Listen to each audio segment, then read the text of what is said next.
With technology being nearly everywhere in our lives, it can sometimes feel like we're on autopilot when it comes to loads of subscriptions and too much time online. Joining us today is tech expert Burton Kelso, who's going to give us the nuts and bolts for tuning up your tech habits to help you and your family get more value from your gadgets. Welcome, Burton.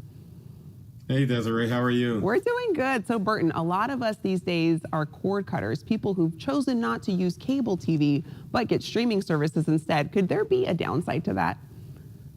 Oh, definitely, because we sign up for so many services that sometimes they overlap. And the next thing you know, you've got a bill that's almost as much as your TV cable bill. So you've got to reevaluate your tech subscriptions to services like Netflix, Disney Plus, Hulu, and find out what's going to be the best combination for you. If you sign up for everything, you're not saving anything as far as money's concerned. So make sure that you reevaluate your tech subscriptions to those streaming services to make sure you're getting more bang for your buck. Yeah, I like that plan. I know I've done like a few trial subscriptions and then I forget about them and then I'm charged for them. So yeah, definitely making an overall plan of what you actually need, I think sounds very smart. So how much tech time is too much for kids, and should parents be plugged in while spending time with their children?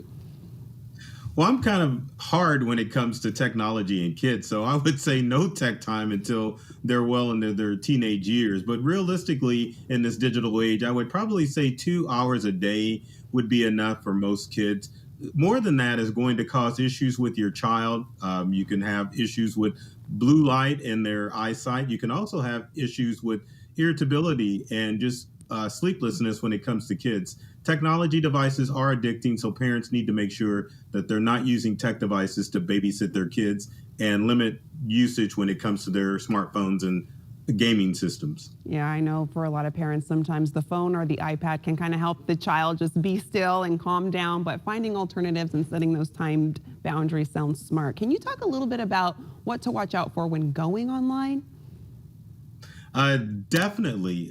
When you go online, you want to make sure that you're not falling victim to the various phishing schemes that are out there, because cybercrime has kind of evolved where it's more of a human problem, where it's not necessarily criminals getting into your devices. It's more about people falling victim to the various phishing schemes that are out there. So in 2023, make sure that you educate yourself and make sure that before you click on any link in an email or even on a website, that you think about it and make sure that it makes common sense.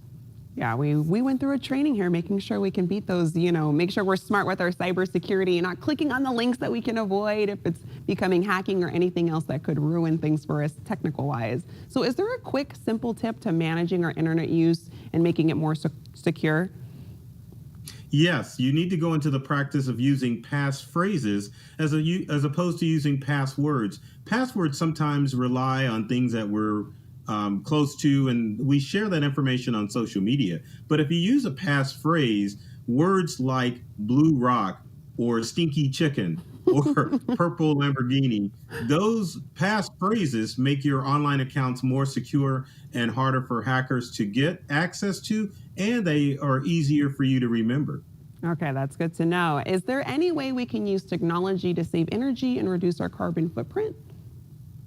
Definitely. You want to move more towards getting LED lights installed. But more importantly, if you've got smart devices like Alexa and Google Home, move to smart light bulbs and smart plugs to make sure that you are able to control those items where you can set timers when they are turning off and turning on. That way you're saving a little bit more on your energy bill when it comes to running your home. Yes, and right now we all want to save money as much as we possibly can. Burton, thank you so much for all of this help. And for more tech tips, go to burtonkelso.com.